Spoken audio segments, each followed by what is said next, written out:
Welcome to the Psychiatrist Waiting Room, a show where I usually interview my dad, the psychiatrist, about all things mental illness. But today I'm doing something different. I have my first guest. Not that I'm giving Dad a break at all, just that I have wanted to interview my guest here for a while now. Her name is Jacqueline Byrne, and I had the fortune of meeting Jacqueline when I started working part-time in mental health. Jacqueline is a clinical psychotherapist who specialises in eating disorders and body image. She has postgraduate studies in narrative therapy approaches to disordered eating, which we will also talk about. With over 15 years' experience in her field, Jacqueline has held posts including Clinical Manager of Support Services for the leading national eating disorder organisation, the Butterfly Foundation, and has had her programs on narrative approaches to eating disorders implemented across Australia. She is a valued member on the Expert Advisory Board for the Butterfly Foundation and contributes to research projects enhancing quality of life and likelihood recovery of those experiencing an eating disorder. For the past decade, Jacqueline has run a private practice, also accessed globally in Sydney, called Wings and Quill, which celebrates one's uniqueness and heralds creative solutions that enable one to feel empowered and excited to live life. In a nutshell, Jacqueline, you are a therapist for those with eating disorders, and you have a beautiful, unique way of working with these clients. Firstly, welcome. Thank you so much for having me, Georgia. And secondly, is this true? You have your own unique way of working with those with eating disorders. Why are you so passionate about this space? I began my career in the literature and creative writing space, and I think what drew me into that world was a deep interest in humanity and the role of storytelling in how we find connection and best understand ourselves and grow. Finding psychotherapy was a wonderful evolution of that interest to then allow me to bring that conversation directly into the interpersonal space and uncover what it is that food and eating is symbolizing most profoundly for us that has created it to be such a historical and modern challenge and causes so much distress to so many people that we are still figuring out how to best respond to and resource people with. That to me feels, both in the macrocosm and the microcosm, there's very practical elements to treatment, but there's also very metaphorical and symbolic and social components to understanding what this experience is. And have you found that there's a loophole in treating patients that you have chosen this particular practice? Is it missing in clinical practice when they go to hospitals? And loopholes are a really good term to use, actually, because eating disorders are a very complex illness. They're understood to be one of the more complicated psychiatric experiences, and we tend to compartmentalize treatment by treating them nutritionally and then treating them psychologically and then behaviorally and then trying to equip families to support a loved one going through the experience. But often in practice, those approaches are islands that aren't speaking to each other, and part of the conversation that tends to be missed is what the preamble was to the emergence of the eating disorder, what set fertile ground for the eating disorder coming into that person's life, why an eating disorder and not something else, which circles back to what happens after more intensive treatment is completed. Eating disorders have a very, very high relapse rate, and my opinion on that is because we don't fully listen to the story and understand the presentation and what it's been trying to tell us and how it shows up in somebody's life. So the seeds of it continue, either they transform into something else or a different type of eating disorder or presentation, or they repeat the same behaviours because the roots of it have never really been understood or addressed. So having worked on the same floor as you, I just knew you were doing something right because I felt that your clients all looked so peaceful. They started to look empowered. And I thought, Jacqueline is doing something right. What happens when someone comes to you for the first time? Do they come to you through the Butterfly Foundation? Do they come word of mouth? What is the average client that you get, and why? I love that question. And really, people's pathways to finding me are all of the avenues you've mentioned. I tend to meet people after they've already tried a few things, and they might have found in that process that either intuitively they or their family have sensed it wasn't going to be everything that was needed, so they are looking to engage the next chapter of treatment and recovery and equipping that person to prepare for the rest of their life. When I meet people, they can be in such different places. Often with eating disorders, we use the term ego-syntonic to describe the fusion of identity the person has with the mental health experience. So it's a real sense of, this is my way of being in the world. This is, for many people, at the beginning it might feel like they don't even have an eating disorder, or they wouldn't use that terminology. They just feel like this is just me. This is just what I need, or what I believe in, or how I like to do my life.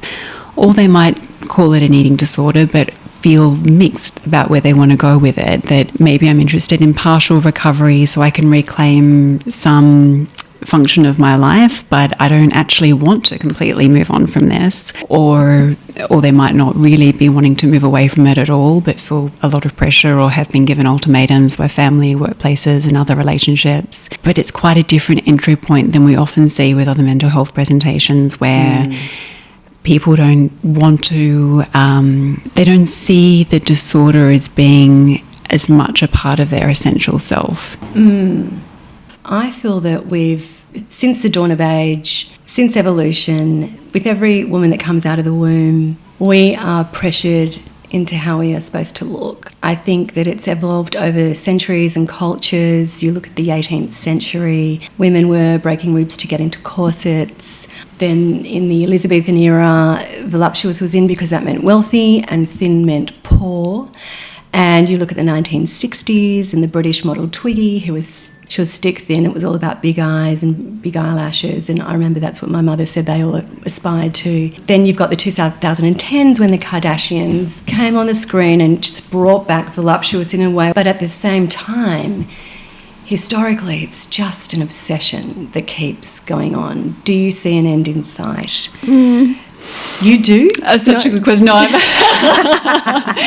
it was because I think it's going to be here, and I think what it is, it's about, which I believe your practice is all about too, is learning female empowerment, starting from the inner core. How do we go about this? How do we get not even control, but how do we feel empowered in ourselves, that we don't have to be pressured and peer grouped? And what do we do, Jacqueline? Oh, Georgia, asking the important questions. It's a big one, and I'm really glad you bring the historical context into it, because there's a lot of discourse around social media and modern pressures, and that's certainly a really important conversation to have. But there is historically always, there has been a separation of woman from her body. And that's in the earliest literature that we can trace. I think women's beauty fascinates us, and even looking at cultures, very early and ancient cultures where women actually did have more power than they've had more recently, there was still incredibly strong messaging around ideal appearance and pressure to attain that appearance, really at any cost. To me, the way of moving forward, we've tried in recent decades movements like body positivity and body neutrality, and challenging social concepts which are all really important. To me, even deeper than that is the role of embodiment, and is the role of reunifying our identity, being body inclusive, because even when you mentioned the Kardashians, I had a big smile on my face, because it's so bittersweet that it was a breath of fresh air in terms of moving away from a more emaciated beauty ideal, but it was still an ideal. It's still an objectification, an obsession, and people were going to other extreme lengths to mimic those body types that equally might have been unnatural for them. And it still becomes like, even movements around curvy being more beautiful or big being beautiful is still a conversation that ends in beautiful. It's still a fascination with the aesthetic component of what it is to be female. And then we tried to move away from the body altogether. And in my early training as an eating disorder clinician, the dominant approach to treating body image was to really almost rise above it, like almost that idea of you are a soul in a human body, and so value what it is that is intrinsically you, and don't pay too much attention to the body you're in, because that's temporary, that's transitory, you're going to age anyway, you may have a life beyond this physical life, but your body definitely won't come with you. So focus on almost, I could say in hindsight now, a form of spiritual bypass around the role of the body in this life, this version of life that we're presented with. And now we're understanding that for a population, people that develop eating disorders are a population that tend to be prone to dissociation and over-intellectualizing. Telling them to discern their body in the process of recovery is probably not very helpful, and something they might be able to do, but not actually going to give them access to the information that's in their bodies, that lives in our body. Trauma lives in our body, intelligence lives in our body, intuition lives in our body. And so if we disown our body to try and align to a more intellectual ideal of values and more of a superior existence in that sense, we're actually disowning so much of what we are. There's threads of that actually have their roots in misogyny as well, because that judgment of woman being closer to the earth and woman being more animalistic in the cycles her body goes through, being rejected all over again in another from another point of view. So to me, the invitation to empowerment has to be body inclusive. Our bodies tell our stories. Our bodies are part of who we are, and if they're not included in the story, then we're innately disowning a part of ourselves, and we cannot be empowered if we do that. So it is about recognising a disconnect. So an obvious disconnect I'll bring up is Western media. Actually, I'll let you know a statistic I found that globally eating disorders affect 9% of the population, the majority women. An interesting statistic is that the countries with the least amount of eating disorders are Poland and Turkey. Why? They're not as exposed to Western media as much as other countries are. So for me, for example, growing up, I would walk into a news agency and I would see women's magazines all lined up next to one another with a woman with a perfect symmetry. She usually had in Australia mousy brown hair, a tan, or just perfect symmetry. I was not that, but I would see these lined up. And then it would be just juxtaposed with a headline that said, 10 ways to boost your self-esteem. And I would think, well, one way is probably not to just have beautiful, symmetrical women who are 2% of the population constantly in our faces when we go into the newsagent. Now, I lived with an actress in Los Angeles, and she was a successful Australian actor, and she had an eating disorder. She was in recovery. She was open about it, very talented and very mindful with her food. She taught me a lot about food when in recovery. I just learnt so much. Really, just an example was the maintaining of sugar levels. I found her quite wise, and I actually said to her, what was it your trigger growing up? And she said women's magazines were one of the worst things for her. How do you teach your clients, or what would you like to see in women, in how to not buy into the disconnect, or how to recognise a disconnect as such? I think that's a really apt word to use, and to me one of the ways that it is clearest is through the language we use to speak about ourselves and speak about our body. Most women, certainly people that are speaking to me, but most women in our culture will talk about their body as if it was a handbag that they own, or as if it was a piece of furniture in their home, in the sense that it's so abstract and it's reductionist and it's compartmentalized. Like we talk about our legs as if they're not a part of a whole ecosystem, or we talk about one feature versus another feature. So when we're hearing that type of language come out of our own mouth or out of our friend's mouth, or noticing that in writing, that would be a red flag. And that's an entry point that it's only natural that as a social species, we are going to take on the messaging that we're exposed to, that we're going to seek belonging, that we're going to trust the storytelling that we grow up in the environment, in the environment around us. When we have the opportunity to offer a different insight, a different perspective on that story can grow,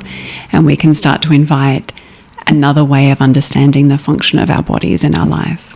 Also today with social media, I quite like the fact that you can walk into a newsagent now and there aren't these women's magazines anymore back to back. It's all on Instagram, it's all on Facebook, it's all social media, and if we're smart enough, we can actually curate our own influences. How are you seeing the trends with social media in the world of eating disorders? Do you find that women can learn to be empowered around it? I find this really exciting, and I love what you just said about being able to curate your own feed, because we are so much more able to have influence on what we see, and even the creation of our own algorithm of what was being fed back to us. That can be a red flag. If there's things coming up in the suggested view page that are indicating that the algorithm is noticing trends of what you're looking at, that can be one way of recognizing maybe what you're leaning into that you weren't even conscious of. But I think it's one of the very positive aspects of social media is that rather than having to buy or not buy the magazine, and you either take it with everything that comes in it or you don't take it at all, we can focus in on sites and content that supports us. And for example, information about eating disorders, information about body image has never been more accessible. You can follow people in different body sizes to countersaturate the dominant messaging of bodies in our culture. You can follow pages like the Butterfly Foundation or other resources that give you accurate information and broaden your horizons and understanding on what it is that you might be going through and what might be helpful. I think that it is really exciting. As you say, it has its underbelly as well, and the addictive nature of social media makes it very easy to go down a rabbit hole, particularly if we're in a more vulnerable patch. And with limited censorship, it means there is a lot of onus of responsibility on the consumer. And if people aren't equipped to have that responsibility because of their age or because of life experience or because of the degree of their mental health, it does set up a scenario where it can be very dangerous as well, and they might be seeing more of things that they would never have seen in a magazine. Yeah, that's just life, isn't it? We're going to be seeing images we just don't want to see, and it's how you deal with it. I'm going to go back right to the beginning again, and I'm going to ask you, what is an eating disorder exactly? Because I feel that, I'll explain my own experience. I feel I was close to one when I left school and I wanted to do dance dance full-time for a year as a gap year. And I thought, well, I've just got to be a lot thinner. And I had a coffee and an orange juice in the morning, trained all day, and then I'd go home at 4 o'clock and have a big fat hamburger with every nutrient in it. It was massive. And that was it. And then people were like, you're getting thin, what's happening? And I remember thinking, well, I feel in control. So the control thing was big. Like, I feel a bit out of control with everything and I'm just trying to get it all together here and learn this and figure out my future. But I can control this. But I picked up on it early. So what is one exactly?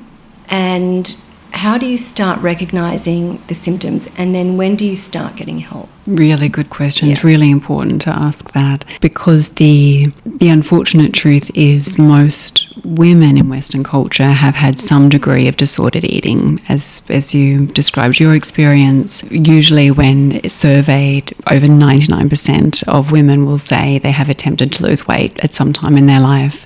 Totally. And it's hard to find someone that hasn't and not had some body image dissatisfaction, not wished that they could change something about their body, and usually have had that impact their eating to some degree, which means that our whole world, our whole society largely has disordered eating, and that makes it, that's a whole other conversation perhaps, but it makes it really tough in recovery if people are looking to their peers as role models, looking for, trying to assess, or what is regular eating, or what if I copy what you're doing, would that be an improvement on what I'm doing? But that person quite likely has some degree of their own disordered eating and their own disruption with listening to their body and interpreting their hunger and fullness cues. Clinically, where it becomes problematic, there's a line in the sand around how much it compromises your function and your physical health.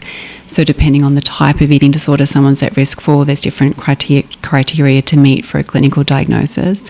And there's also diagnoses that recognise it might be exceptional to those criteria, but still be significant enough in disturbing someone's quality of life that it's still an eating disorder, even if it might not fit into one of the better known categories of eating disorder. In some ways, I think to almost see it as a spectrum is more helpful than seeing it as, otherwise it can be dangerous that we only take it seriously when it's already quite pronounced. And by the time someone has the symptoms that are diagnosable, they're in a category where treatment and recovery is going to take a longer time because it's already quite entrenched. Because getting to that criteria usually isn't a quick process. There's already been a lot happening, probably for many years. Exactly. And then as an outsider, how do you approach someone who you feel has an eating disorder? What is the protocol?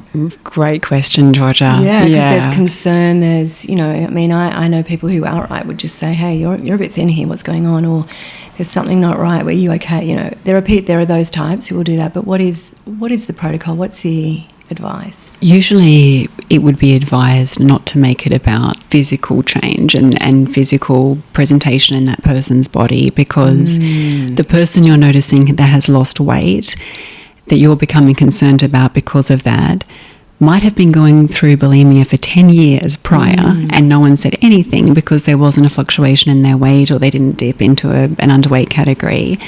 And now maybe even some behaviours have improved, or they've moved into just a different type of presentation, and people are rushing with concern, which can give really mixed messaging about rewarding that way of presenting in the world and feeling really unseen for someone that so many people do have the experience of suffering a lot with an eating disorder, and no one would know because it doesn't always impact weight or in the way that we would expect it to. Also, if we come in and say, you're thinner, I'm worried about you, and that person then regains weight, a very common fear for many people with an eating disorder is once I recover physically, people won't recognise that I still have needs emotionally. And that's often when they're at the highest risk, is when medically they might have stabilised, if that was part of their treatment, which sometimes it isn't even. But that's when the support and help might drop away because everyone thinks I'm okay.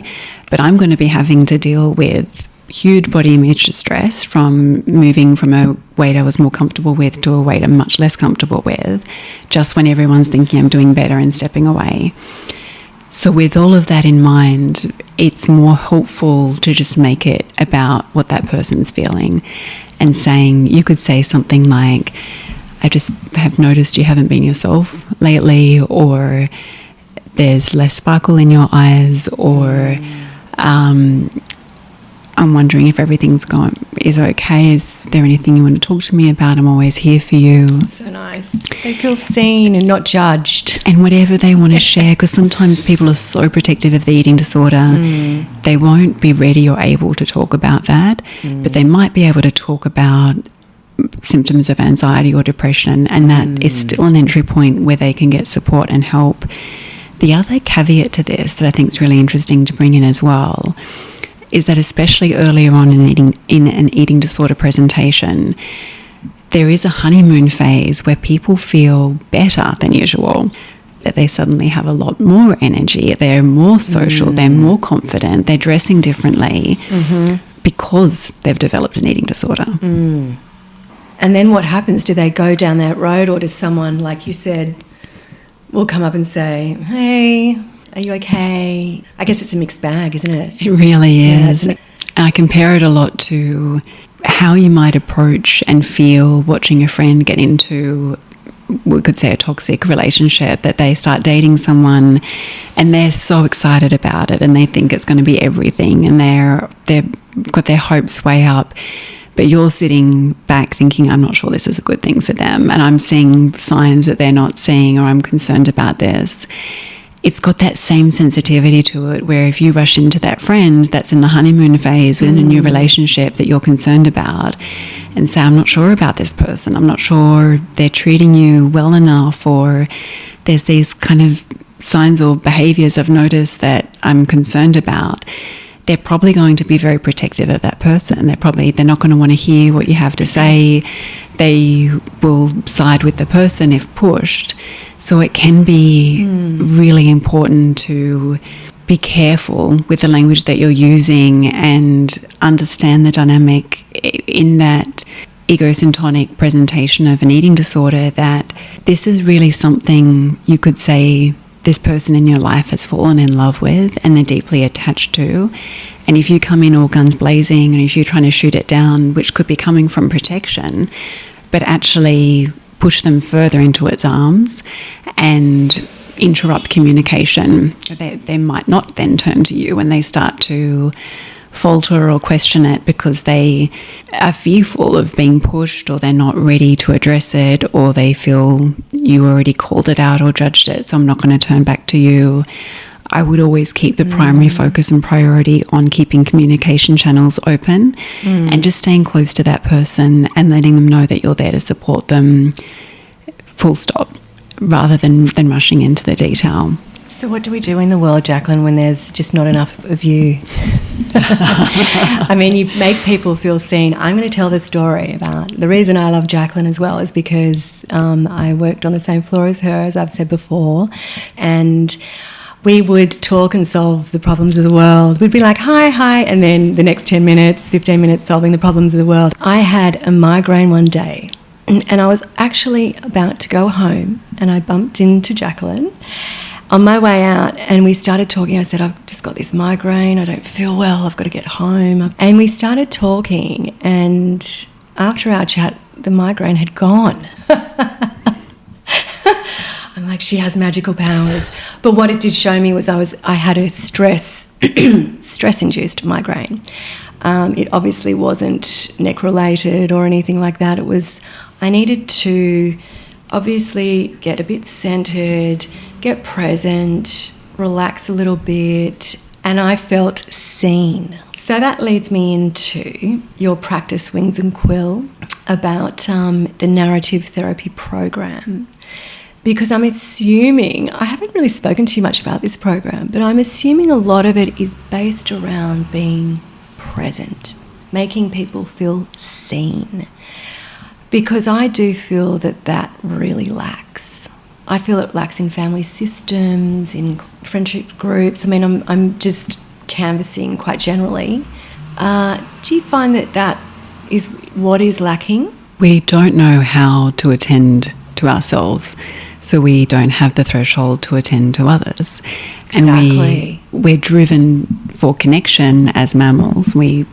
So we find out how to do friendship, or we figure out how to bring people into our worlds because we need to do that for survival. But the nuance of it is lost, and then we feel empty. So many people talk about feeling really lonely, even though they might have a lot of people around them. They might be married, they might live with a family, but they feel really unseen and really lonely because they may have never been taught the skills to attend to themselves. And likewise, those around them, not having been taught, can't possibly hold that space for them because they don't even know how to do it for themselves. There is our bodies speak to us, and this is part of why it's really important for treatment to be body inclusive, not exceptional to existing on a physical plane, because that type of noticing of sensations in our body, if it's a migraine or if it's our intuition telling us that this conversation we're having with someone isn't safe for us, or all the ways that our body can alert us and protect us are incredibly important for our well-being. And often in traditional recovery models and eating disorder recovery models, part of the treatment is actually overriding the body. It's force feeding oneself. It's being part of the medical model is often re-traumatizing of some of those original wounds in being unseen and unheard and being oppressed and being demanded of. And the only way to get through that is to dissociate and detach from the body because it's too painful to be in connection with it and feel it. It's how many of us have learnt, it's what many of us have learnt relationships are, especially as women, that it's self-sacrifice, it's pleasing the other, which demands not feeling our own feelings, but then it innately has a hollowness to it that makes us sick. Tell me about narrative therapy. What is narrative therapy? Oh, how long do you have? Narrative therapy is a philosophy as well as a therapy. It's a social movement. It's a postmodern framework which holds that the language we use really creates the experience that we're living, and that we have more power than we often realize we do by bringing awareness to the stories we tell about ourselves, about our world, about our roles. So it really appealed to me from a background in literature and creative writing and loving language, and I couldn't help but notice language my whole life, notice the words that people use, or why did they use that word and not this word, or that's the 5th time they've used that word in this conversation. That's interesting to me. The metaphors that we enact in our life, usually completely subconsciously, but the way that we seek out symbols and we use symbols in how we explain the human experience. And that's true of literature in every language and every culture, that we have things like poetry and motifs and symbols because our brain works in that way. It encodes information in that way. So narrative therapy brings in psychology to meet that understanding of the importance of language, as well as the social component of understanding that we are co-creating our world with a society that's bigger than us and with a society that we don't have control over. And the intersection of these elements will result in someone's lived experience, so that it's a very socially conscious model of care, and in eating disorders that's very appropriate because it's looking at the very detailed, unique experience of that individual's life, including their family of origin, their unique genetics, their microbiome, everything that is so specifically individually them, but also appreciating that the context of what they grew up around, the meta-social narratives around them, is also going to have a big influence. And we become empowered when we understand that those are narratives and that they are ideas that aren't necessarily truths, and that there are alternate ideas that we can connect to, even if, for example, the beauty ideal in our Western culture is a very dominant ideal and concept, but there are alternatives to that we can become closer to.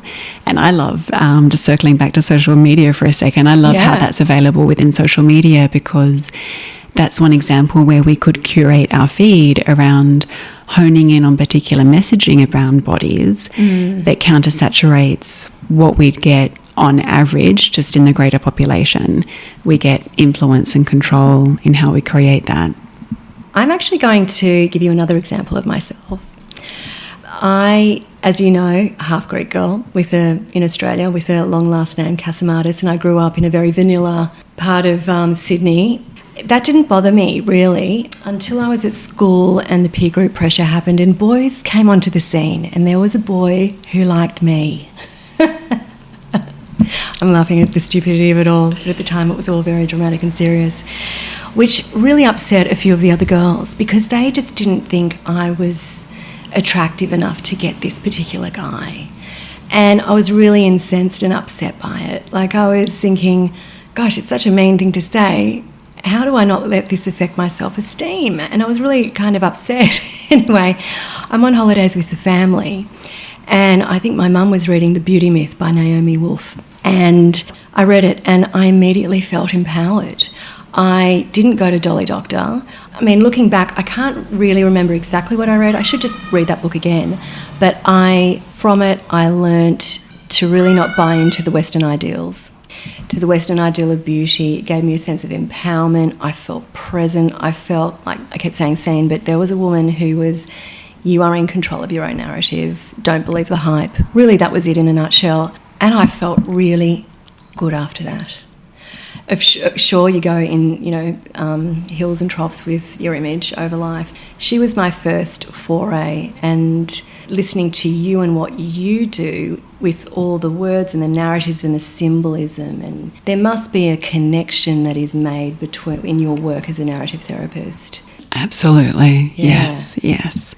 And you notice the way people, even a group, a population that have been exposed to a fairly uniform beauty ideal, will still walk away with so many different interpretations of that. And for example, I find it really interesting when people tell me what they think is healthy, or people will say, I want to be healthy, or this all started when I tried to eat healthy. But even when we hone in on, what does healthy look like to you? What do you think healthy eating is?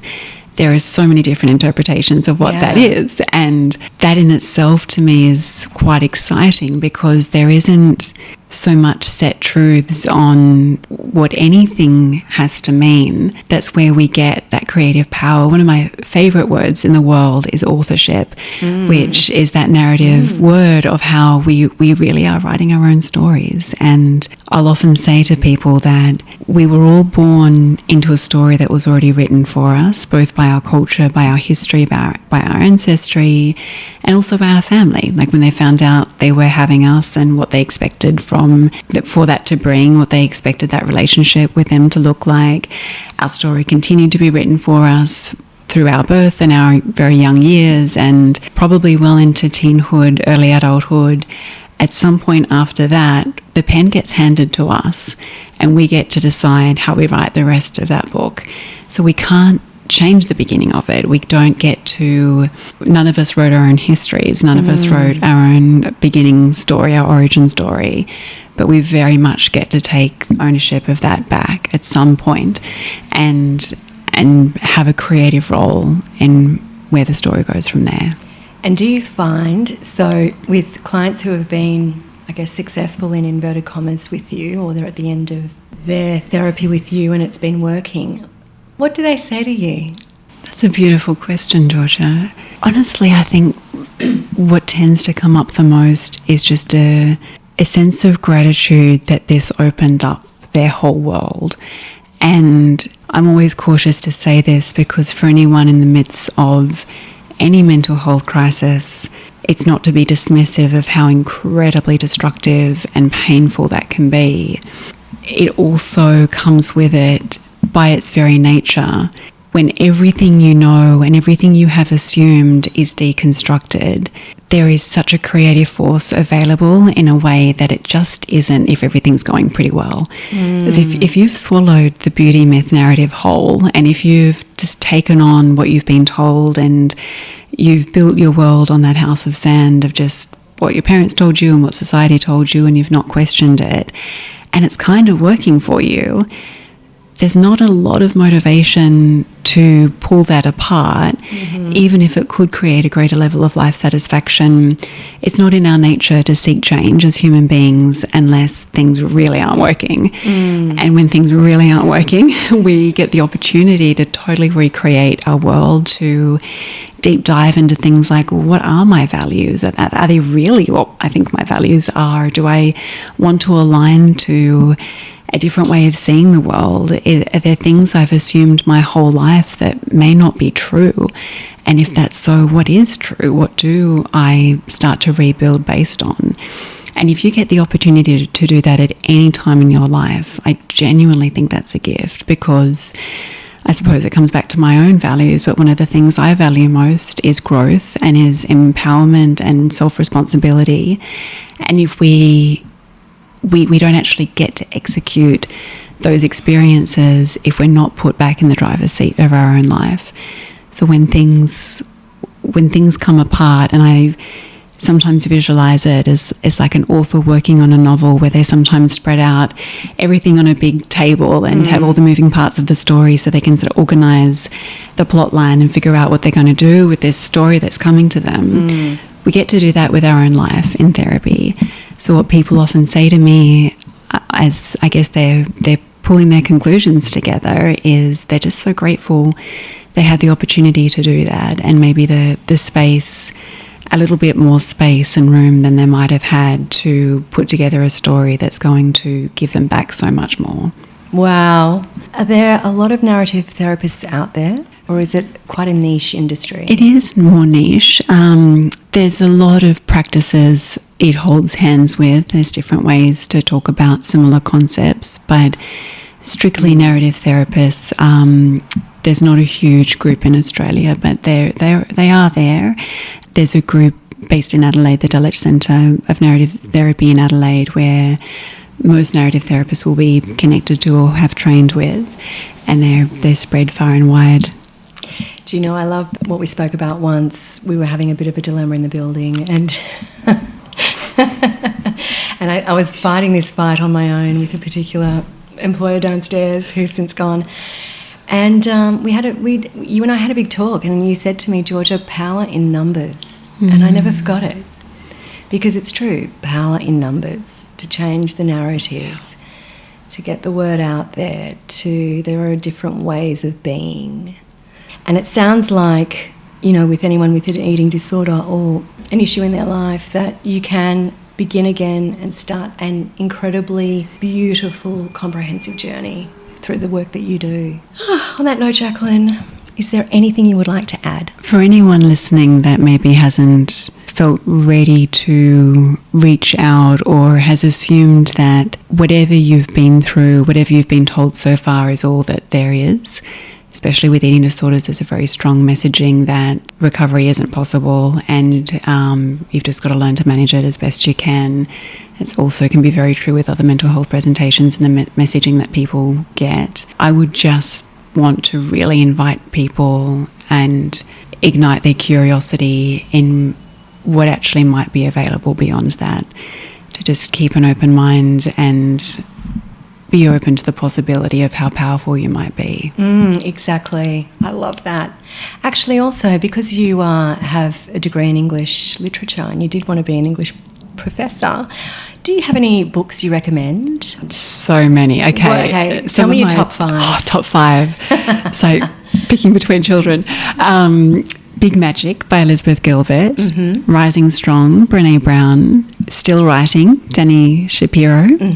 I might have to get back to you on the next 2. It's too hard. I'll do the top. We can do the top 3. Big Magic, I adore that book because Elizabeth Gilbert talks so beautifully about the role of inspiration and creativity in making our own lives, really. And she is talking about it in the context of being a creative, but also really highlights how living itself is a creative endeavour. And I just found that really gave me a lot of new perspectives in how to understand things. Rising Strong, Brené Brown talks so well about really addressing shame. She's an expert in shame, and that could be considered the most likely root cause of any eating disorder. If you really get into the deep underground of eating disorders, they're very often shame-based. She's got wonderful ways of re-understanding shame, and the result of that is often in dissolving shame itself. Still Writing, I just love, so Dani Shapiro is a writer and she's writing about writing, but I love the way that she unpacks her own story and found it really inspirational, particularly around the use of language and the role of language in our identity. Jacqueline, thank you. Thank you, Georgia. If there's anything you'd like to know, a question you'd like answering for our podcast, please email me at georgiacasimatis@yahoo.com. See you next time.